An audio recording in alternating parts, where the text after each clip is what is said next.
Budget सत्र की अहम खबरों के लिए देखिए टॉप 9 बूस्टर बजट। संसद में राष्ट्रपति कोविंद ने 52 मिनट के अभिभाषण में भारत को दुनिया में सबसे तेज गति से विकास करने वाला देश बताया। उन्होंने कहा कि सबसे सस्ते इंटरनेट और मोबाइल फोन वाले देश में भारत शामिल है, तो 5G पर तेजी से काम चल रहा है।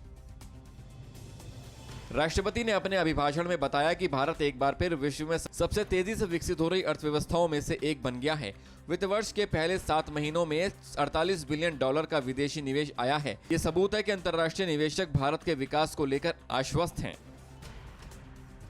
संसद सत्र पर पीएम मोदी ने कहा है कि इस बार भी बजट आर्थिक प्रगति वाला होगा। चुनाव होते रहेंगे, लेकिन बजट पर खुले मन से चर्चा जरूरी है। उन्होंने विपक्ष से बजट सत्र को फलदायी बनाने की अपील भी की है और कहा है कि भारत के लिए बहुत सारे अवसर मौजूद हैं। दुनिया का भारत पर भरोसा बढ़ा है।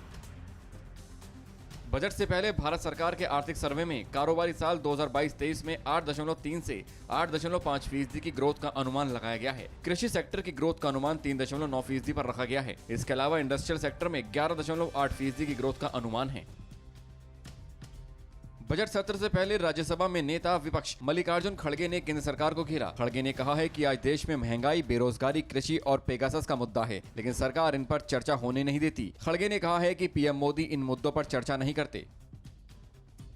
बजट सत्र में विपक्ष ने पेगासस का मुद्दा उठाया। कांग्रेस सांसद अधीर रंजन चौधरी ने इस मुद्दे को लेकर लोकसभा अध्यक्ष ओम बिरला को पत्र लिखा है। इस पत्र के जरिए उन्होंने पेगासस मुद्दे पर सदन को जानबूझकर गुमराह करने के लिए केंद्रीय सूचना प्रौद्योगिकी मंत्री के खिलाफ विशेषाधिकार प्रस्ताव शुरू करने की मांग की है। आम लोगों के साथ दिल्ली के व्यापारियों को भी केंद्रीय बजट से बड़ी उम्मीद है। व्यापारियों का मानना है कि जीएसटी संरचना और आयकर को आसान और तर्कसंगत बनाया जाना चाहिए। साथ ही खुदरा व्यापार पर भी नीतिगत बयानों के साथ एक आर्थिक पैकेज बजट में लाया जाएगा। लखनऊ में व्यापारियों और जनता को केंद्र सरकार की बजट से महंगाई कम होने की उम्मीद है। व्यापारी जहां कोरोना की वजह से धंधा मंदा होने पर सरकार से जीएसटी में राहत की मांग कर रहे हैं, वहीं आम जनता पेट्रोल, खाद्य तेल, दालें जैसी जरूरी सामानों के सस्ते होने की आस लगाई है। बजट सत्र में संसद को सही ढंग से चलाने के लिए लोकसभा अध्यक्ष ओम बिरला ने आज सर्वदलीय बैठक की। मीटिंग के बाद उन्होंने कहा कि सभी दलों ने आश्वस्त किया है कि वो बजट सत्र में सदन की कार्रवाई चलाने में सहयोग करेंगे। लोकसभा अध्यक्ष ने व्यापक संवाद का भरोसा जताया है।